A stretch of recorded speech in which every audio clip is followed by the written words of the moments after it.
दोन अत्यंत महत्त्वाच्या बातम्या पाहणार आहोत। पहिली बातमी, आज दिवसभरात मराठा आरक्षणासंदर्भात घडलेल्या घडामोडी। तर आपली आजची दुसरी बातमी आहे, जमीर शेख झाला शिवराम आर्य। तर वळूया आरक्षणाकडे। जेव्हा मराठा समाजाला आरक्षण मिळेल तेव्हाच खरी दिवाळी असेल, मी दिवाळी साजरी करणार नाही, अशा शब्दांमध्ये मनोज जरांगेंनी आपल्या आंदोलनाची पुढची दिशा स्पष्ट केली। इतकंच नाही तर मराठा आरक्षणाच्या लढ्यातली महाराष्ट्र दौऱ्याचीही घोषणा केली। 15 नोव्हेंबर ते 23 नोव्हेंबर असा पहिल्या टप्प्यातील महाराष्ट्र दौरा असेल।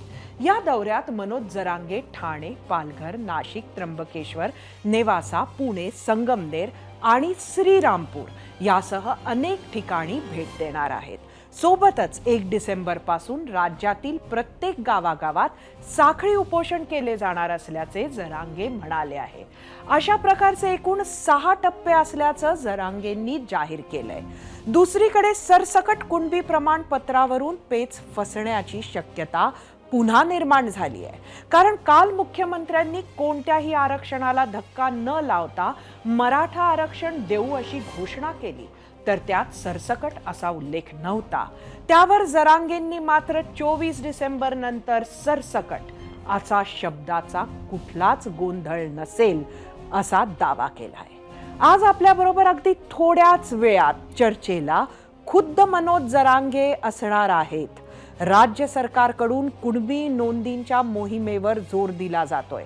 एकट्या कोल्हापूर जिल्ह्यात 5566 नोंदी सापडल्या आहेत। याच मोहिमेतील एक रंजक गोष्ट पुढे आली आहे, तीही आपल्या याच भागात पाहायची आहे। मात्र त्याआधी मराठा आरक्षणावरून सुरू झालेला नवा संघर्ष माहिती आहेच। ओबीसी विरुद्ध मराठा, मंत्री छगन भुजबळ विरुद्ध मनोज जरांगे। भुजबळांच्या भूमिकेला ओबीसी संघटनांनीही पाठिंबा दिला। आता त्यांच्या भूमिकेचं समर्थन करत मनोज जरांगेंच्याच अंतरवालीपासून अवघ्या 25 किलोमीटर अंतरावर ओबीसी संघटनांनी सभेचं आयोजन केलंय। आणि सगळ्यात महत्त्वाचं म्हणजे त्या सभेला मंत्री छगन भुजबळ स्वतः जाणार आहेत। आणि भुजबळांच्या याच सभेवर होता आपला पहिला प्रश्न। तो प्रश्न पाहण्यासाठी आपण जाऊया आपल्या पोल सेंटरला। आजचा आपला पहिला प्रश्न होता, अंतरवाली सराटी जवळच्या अंबडमध्ये भुजबळांची सभा म्हणजे जरांगेंना आव्हान आहे का? तुम्हाला सांगायचं होतं होय किंवा नाही। 17 नोव्हेंबरलाच छगन भुजबळांच्या उपस्थितीत ही सभा होईल। याच कार्यक्रमावेळी मनोज जरांगे सांगली, कोल्हापुरात असणार आहेत। त्यामुळे आपलंही लक्ष दोन्ही कार्यक्रमांकडे असेलच। गेल्या 2 आठवड्यापासून जरांगे विरुद्ध भुजबळ असा सामना सुरू झालाय। त्याचाच पुढचा अंक आजही पाहायला मिळाला। पाहूयात की त्यांना त्याच्यामध्ये जे आहे सर्व प्रकारचं आरक्षण पाहिजे आहे, ते पण ते म्हणतील त्याप्रमाणे ते पाहिजे आहे।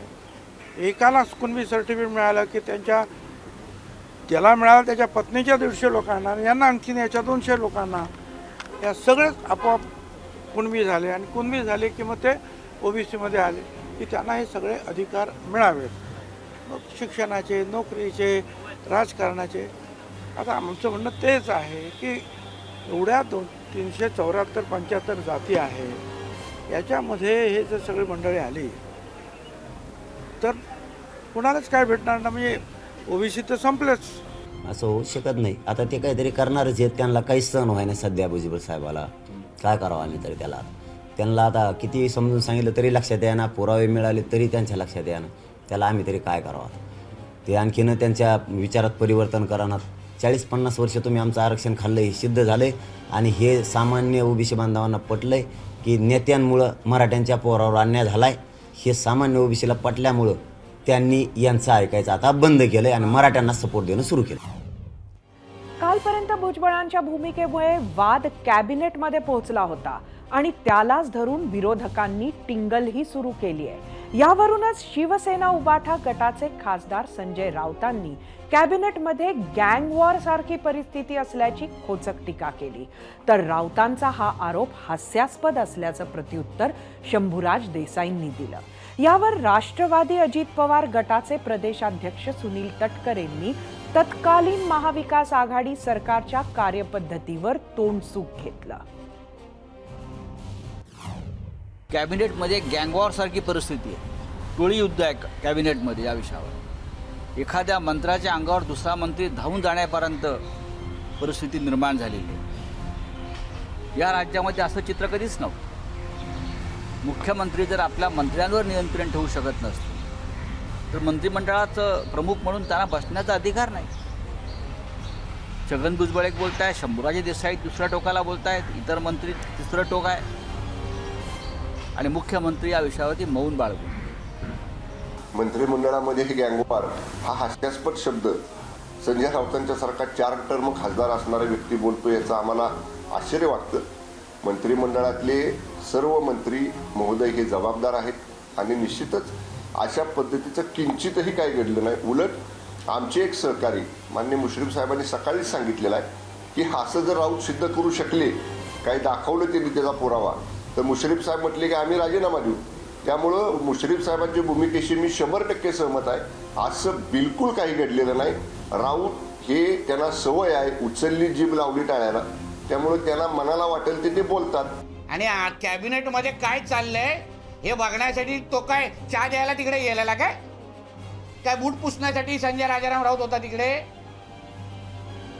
असं कुठल्याही पद्धतीचा गँगवर मी हसन मुश्रीफजींचं पण स्टेटमेंट आता बघितलं. त्यांनी सांगितलं असं काय घडलं असेल कोणा तर त्यांनी ते राजीनामा द्यायला तयार आहेत. माझ्या माहितीनुसार सगळं काल आलबेल होतं. आदरणीय मुख्यमंत्री आमचे देवेंद्रजी उपमुख्यमंत्री सगळ्या मंत्र्यांशी बोलले आणि तो विषय क्लिअर केला. म्हणून उगाच आग लावण्याचं काम करू नये. आज परत एकदा ओबीसी महासंघानं सुद्धा स्फोटक भूमिका घेतली. 2018 मध्ये मराठा आरक्षणासाठी स्थापन करण्यात आलेल्या माजी न्यायमूर्ती गायकवाड समितीनं मराठा जातीचा अभ्यास न करता मराठा समूहाचा अभ्यास केला. मराठा समूहातील मराठा कुणबी, कुणबी मराठा, लेवा कुणबी, लेवा पाटीदार, लेवा पाटील या जातीचा समावेश होतो. त्या आधारावर राज्य सरकारनं मराठ्यांना आरक्षण दिले होते.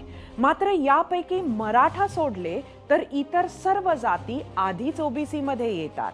त्यामुळे गायकवाड समितीचा अहवालच चुकीच्या आधारावर तयार करण्यात आला असं ओबीसी महासंघाचं म्हणणं आहे. राज्य सरकारकडून त्याचा चुकीचा अर्थ काढला गेल्याचं बबनराव तायवाडे म्हणाले. महत्त्वाचा प्रश्न आज सर्व अभ्यासकाच्या पुढे हा आहे की हा आयोगाचा अहवाल तयार करताना ज्या जातींचा समावेश ऑलरेडी ओबीसीमध्ये आहे त्या जातींचा समावेश तुम्ही मराठा कम्युनिटीमध्ये कसं करू शकता? कारण इथे रिझर्वेशन मराठा जातीला द्यायचं आहे, समूहाला नाही. ज्यांना ऑलरेडी रिझर्वेशन मिळतं आहे त्यांची पुन्हा तुम्ही कशी काय शिफारस करू शकता? आणि म्हणून इथे हा म्हणजे अभ्यास करताना मराठा जातीचा अभ्यास व्हायला पाहिजे होता, मराठा समूहाचा नाही. आणि म्हणून आता नव्याने राज्य सरकार नवीन मागासवर्गीय आयोगाकडे अशा प्रकारचं हे प्रकरण वळतं करून नव्याने मराठा जात ही मागास आहे की नाही याचा अभ्यास करणार आहे. तेव्हा आम्ही सरकारला विनंती करणार आहोत, निवेदन देणार आहोत, राज्य मागासवर्गीय आयोगाला सुद्धा निवेदन देणार आहोत की गायकवाड समितीने ज्याप्रमाणे अभ्यास केला होता त्याचप्रमाणे तुम्ही मराठा समूहाचा अभ्यास करणार आहात की मराठा जातीचा अभ्यास करणार? ज्या जातींना ऑलरेडी ओबीसीमध्ये आरक्षण आहे त्या जातींचं इन्क्लुजन तुम्ही या नवीन रिझर्वेशन कोणत्या जातीला द्यायचं की नाही ठरवताना कसे काय देऊ शकता? हा महत्त्वाचा प्रश्न इथे निर्माण होणार आहे. आणि म्हणून आता यापुढे जर मागासवर्गीय आयोगाकडे हे काम पुन्हा सरकार देत असेल तर त्या आयोगाने फक्त मराठा जातीचा अभ्यास करावा. जरांगे पाटील वारंवार अल्टिमेटम म्हणून 24 डिसेंबरचा उल्लेख करतायत तर सरकारकडून 2 जानेवारी सांगण्यात येत आहे. आरक्षणाबाबतचा चालढकलपणा एवढ्यावरच थांबलेला नाही, तर 2 नोव्हेंबर रोजी जरांगेंनी उपोषण सोडल्यानंतर राज्य सरकारकडून घोषणा करण्यात आली की सरकारचं शिष्टमंडळ लवकरच जरांगेंची भेट घेणार आहे. त्याच्या अनेक तारखाही निघाल्या, पण सरकारी काम 6 महिने थांब या उक्तीप्रमाणे सुरू असलेल्या कार्यपद्धतीमुळे अद्याप पावेतो सरकारचं शिष्टमंडळ काही जरांगेच्या भेटीला गेलेलं नाही.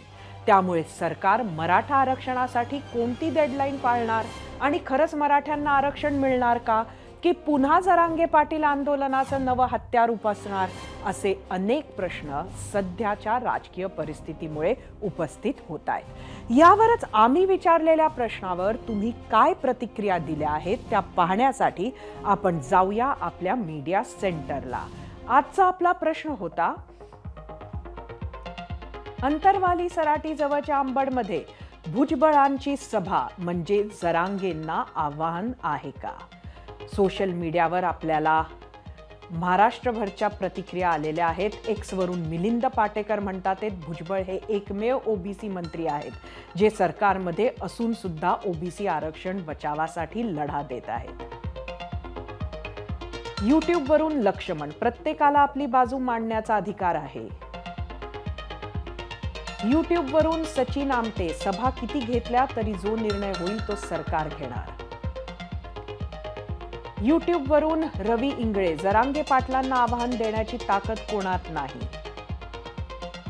फेसबुकवरून मारुती बोने, हो ते आव्हानच आहे, त्यांना दाखवून द्यायचंय की ओबीसी समाजही कमी नाही.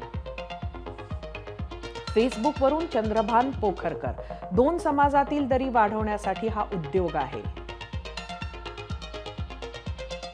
फेसबुकवरून सोपान सपका, जाती जातीमध्ये तेढ निर्माण करण्याचा प्रकार आहे.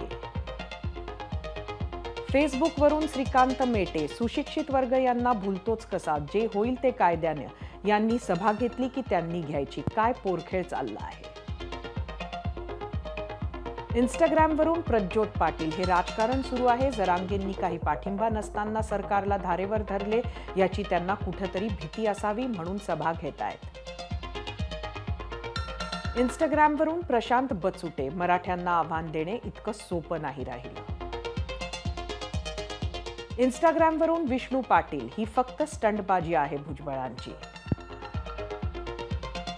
इंस्टाग्रामवरून बालाजी खावणे, जर हे आव्हान असेल तर स्वीकार आहेत मराठ्यांना अशी आव्हाने. मनोज जरांगे पाटलांचं उपोषण 2 वेळा मागे घेण्यात राज्य सरकारला यश आलं असलं तरी मराठा आरक्षणावर अद्यापही 100% तोडगा निघालेला नाही. राज्याच्या काही भागांमध्ये मराठ्यांना कुणबी प्रमाणपत्र मिळालंही आहे. राज्य सरकारही ओबीसी आरक्षणाला धक्का न देता मराठा आरक्षण देण्यावर ठाम आहे. पण मुख्यमंत्री एकनाथ शिंदेंकडून मराठा आरक्षणाचा उल्लेख करताना सरसकट हा शब्द वारंवार टाळला जातोय. त्यामुळे ही फक्त 2 महिन्यांची उसंत आहे का, हा प्रश्न आहे. याच सर्व विषयांवर बोलण्यासाठी 0 आवरमध्ये उपस्थित आहेत स्वतः मराठा आंदोलक मनोज जरांगे पाटील. मनोजजी, आपलं स्वागत आहे एबीपी माझाच्या 0 आवरमध्ये. सर्वात पहिले मी आपल्याला विचारीन की आपले उपचार कसे सुरू आहेत, तब्येत कशी आहे?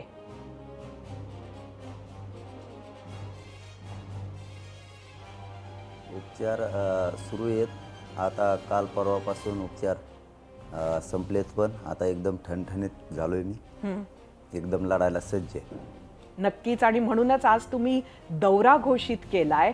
पण खरं तर अगदी तुमच्या अंतरवाली सराटी गावाच्या जवळ काही दिवसांमध्ये खुद्द भुजबळ साहेब सुद्धा ओबीसींची सभा घेणार आहे, काय म्हणाल?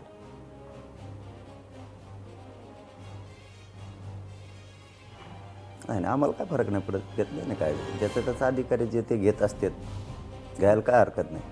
त्याच्यात काय आम्हाला वावगं नाही. महाराष्ट्रात हमेशा सभा झालेल्या आहेत प्रत्येकाच्या. अंतरवाली सराटी जवळ कसलं आहे, ते 30-35 किलोमीटरवर आहे, काही अडचण नाही. महाराष्ट्रात कुणी कुठेही घेऊ शकतो. तुम्ही सभा सुरू करणार आहे, मात्र त्याच्या आधी आम्हाला तरी अशी अपेक्षा होती, सातत्यानं सांगितलं जात होतं की नक्की सरकारचं शिष्टमंडळ तुम्हाला भेटायला येणारे काही छोट्या मोठ्या ज्या गोष्टी आहेत त्यासुद्धा स्पष्ट व्हायच्या आहेत अजून जनतेला, मात्र ते शिष्टमंडळ तुमच्यापर्यंत पोचत नाहीये. नक्की काय अडचण आहे?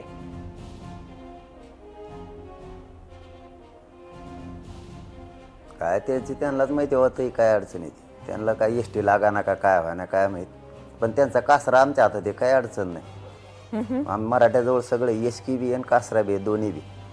आम्ही काय आम्ही आमच्या भूमिकेवर सावध असतो. आम्ही अगोदरच ठरवत असतो काय होणार आहे, आणि त्यांनी किती वेळ मारून नेला तरी काय अडचण नाही. कासरा आमच्या हातात आहे. आमचा समाज आता सज्ज आहे, शांततेत. फक्त आमच्यावरती त्यांनी शांतीचं ब्रह्मास्त्र काढायची वेळ येऊ देऊ नये, ही आमची इच्छा आहे. आता ते काय येत नाहीत तर त्यांचा प्रॉब्लेम आहे. परंतु ते परवा म्हणले होते उद्या येऊ, नाही आले येतील. आम्ही काय नाराज नाहीत, पण येतील. एस टी लागली नसेल त्यांना, एस बंद आहेत सध्या. निदान एस टी पण सुरू झाली आहे, विमानं पण सुरू झाली आहे, चार्टर पण सुरू झाले, सगळं सुरू आहे. असं असताना नक्की किती वेळेला ही चाल ढकल झाली तुमच्या बरोबर?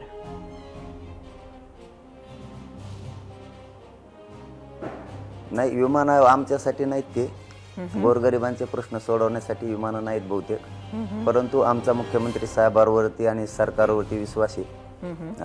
त्यांनी दिलेला शब्द ते 100% पाळतील ही आम्हाला खात्री आहे. 2 दिवस जरी त्यांनी लिखित यायचं आम्हाला लेट झालं तरी काय आम्ही नाराज होणार नाहीत. चाल ढकल बी नाही, कारण आमच्या पद्धतीनं, मराठा समाजाच्या पद्धतीनं आंदोलन बरोबर चाललेलं आहे आमच्या स्वरूपात. त्यांना वाटत असेल आपण चाल ढकल करतोय किंवा वेळ मारून येतोय, परंतु आमच्या हिशोबानं बरोबर आहे. कारण पहिल्या टप्प्यात लाईनला लागलं होतं, कारण मशागत जशी शेतीची करायला लागते तसंच आंदोलनाचं पण आहे. डायरेक्टच पेरता येत नसतं. अगोदर थोडं गवत उगलेलं असलं त्यात आऊत हाणं लागतं, त्याच्यानंतर पुन्हा एकदा आऊत हाणं लागतं, त्याच्यातल्या काड्या याचा लागतात, त्यातल्या गवत याचा लागतं, मग पेरणी करायला लागतं. म्हणजे लवकर गवत होत नाही. आमचं पहिल्या टप्प्यात सुपीक झालं, दुसऱ्या टप्प्यात आता पत्र वाटप झाले. म्हणजे आमच्यासाठी ही अशी गोष्ट आहे की आमचं हक्काचं जे होतं ते आम्हाला मिळू दिलं नव्हतं. एवढा ओबीसी नेत्यांचा दडपण 50 वर्ष अधिकाऱ्यांवरती होतं. म्हणजे आमचा रेकॉर्ड असूनही नाही म्हणले जायचे. आता कसं काय मिळायला लागला?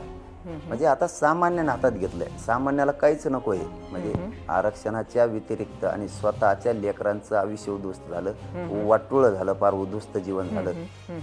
ते उद्ध्वस्त होऊ नये म्हणून आम्हाला आरक्षण पाहिजे. याच्यावर आमचा सामान्य मराठा आता सध्या ठाम आहे. आणि जे जे वयस्कर आहेत त्यांनाही वाटतं आता नातवासाठी मी पण थांबे. आमचा आजोबा सुद्धा आता मांडी थोपटूनच आहे सध्या.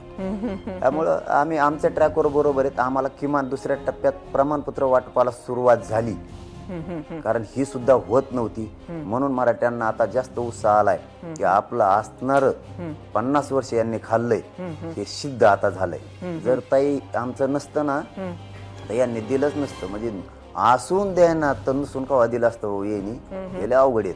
परंतु ते मराठ्यांनी सगळं ठेप्याला गाडा आणलाय. 24 तारखेपर्यंत मराठ्यांना सगळ्यांना मिळणार, त्यात आम्हाला काही शंका नाही. मनोजी, मला एक मनात शंका येते, ती आपल्या समोर बोलून दाखवते. एकंदरीत आपण ते लिखित स्वरूपात मागितलेलं आहे, शिष्टमंडळ आपल्याकडे आलंय, त्या लिखित आश्वासन जे तुमच्यापर्यंत पोहोचणार आहे त्याच्यावर नक्की सही कोण करणार आहे? आणि त्या सही करण्यावरून आश्वासनावर सही कोणी करायची ह्याची अडचण आहे का?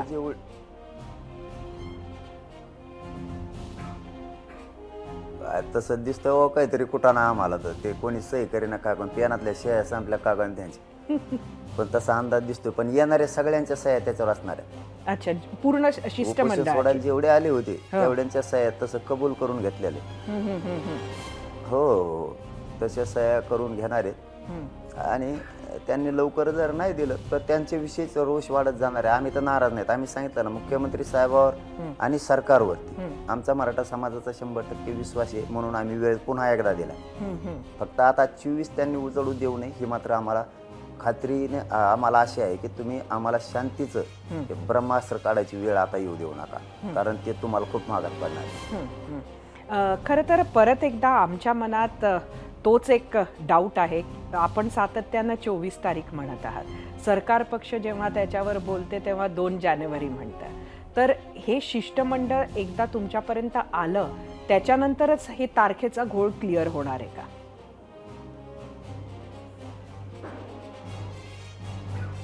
नाही नाही नाही नाही. यांनी काय केलं, आमचं अगोदर पक्क ठरलं, आम्हाला माहितच नाही यांच्या 2 टीम आहेत म्हणून. हे कवा बी आमचं का गेमच करतात. आम्हाला माहितच नाही यांच्या 2 टीम आहेत म्हणून. एक पुढं आली आणि मग मागून गेली. म्हणजे ते पहिलं युद्ध खेळल्यासारखंच केलं याने आमसंग. आणि पहिल्या टीम संघ आमचं बरोबर ठरलं सगळं लिखित. नंतर मंत्री टीम आली, पांगला ना खेळ सगळा. 2 दिवस द्या, 3 दिवस द्या, ते लागले गुंबळा करायला त्यांचं सारखंच. पण आम्ही बी शेतकऱ्याचे पोरं आहेत. आमचं ठरलेलं होतं 24 वर्ष सगळ्याला ठाम केलेलं आहे सगळ्यांना. त्याला बच्चू कडू स्वतः साक्षीदार आहेत. मुख्यमंत्री साहेबांचे OED सुद्धा आहेत आणि सगळे मंत्री महोदय सुद्धा आहेत. आणि समाज आहे विशेष म्हणजे मी ते लाईव्ह घेतलं होतं, त्यामुळं मला त्याचा एक टेन्शन येत नाही. समाजाने ऐकलेलं आहे. जागा फाटका केला तरी मी सांगितलंच ना, कासरा समाजाच्या हातात आहे. कागद जरी उशिरा दिला, तुम्ही नाही बी दिला तरी कासरा मात्र आमच्याच हातात आहे.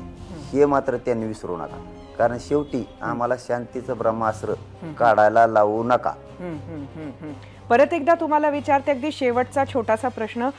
दिवाळी अगदी उद्यावर आलेली आहे. तुम्ही आता दवाखान्यात आहात, तुम्ही घरी वापस जाणार का? दिवाळी कशी साजरी करणार?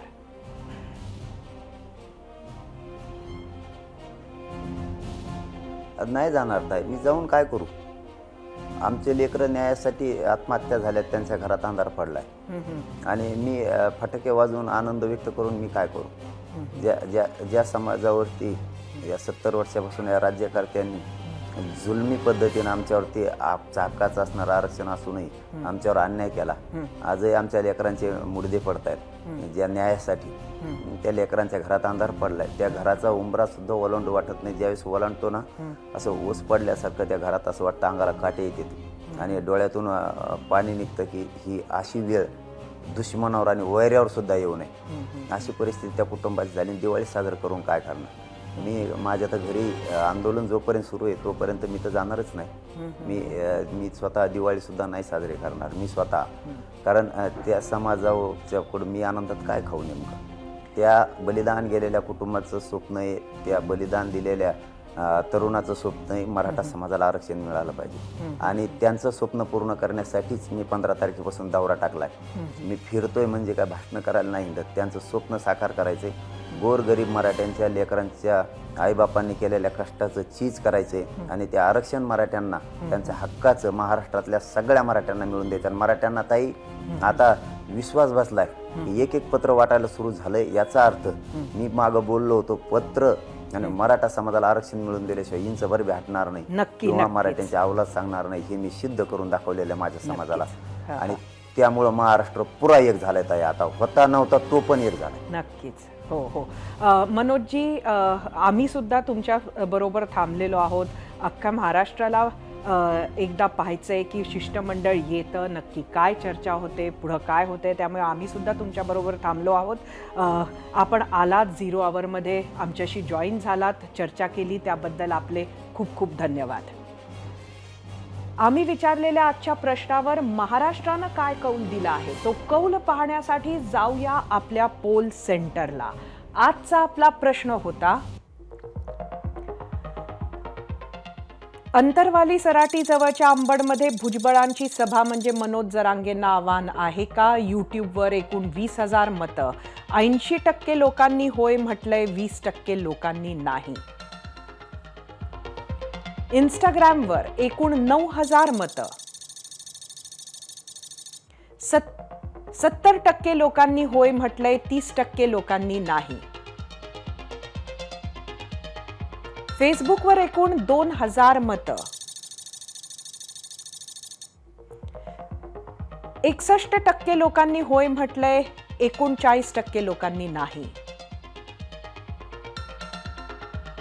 एक्सवर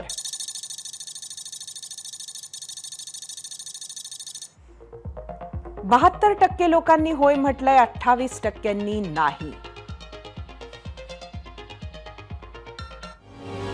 आरक्षण प्रश्नावर तुर्तास तरी सरकारकडे 2 महिन्यांची मुदत आहे. त्याच मुदतीत आरक्षण मिळणार का, की सरकार आणखी काही पावलं उचलणार, हे पाहावं लागेल. एबीपी माझा, उघडा डोळे बघा नीट.